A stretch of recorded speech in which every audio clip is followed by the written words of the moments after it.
الجو حر وكلنا حرانين. تعالوا بينا هنعمل حاجة خطيرة. دايما الايس كريم احنا بناكله، النهاردة هنعمله بقى مشروب. هنعمل مشروب الايس كريم خطير واختراع وسهل جدا. شايفين جماله؟ حاجة كده خطير، سهل جدا ولذيذ جدا، خطير ساقع كده. يلا بينا نقول بسم الله. معايا هنا كوباية تلج، كوباية مكعبات تلج زي ما احنا شايفين، نص كوباية سكر، نص كوباية لبن، ومعلقتين كاكاو خام. هنفضل نضربهم بقى في الكبة لحد ما القوام بتاعه يتقل والتلج بتاعي يتجرش خالص زي ما احنا هنشوف مع بعض.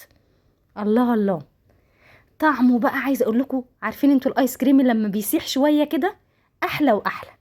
لذيذ وسهل وبسيط ومكوناته بسيطة جدا. شايفين التلج مجروش ازاي؟ خلاه بقى تقيل وعامل زي الكريمة شوية كده. جربوه هيعجبكم جدا، لذيذ قوي.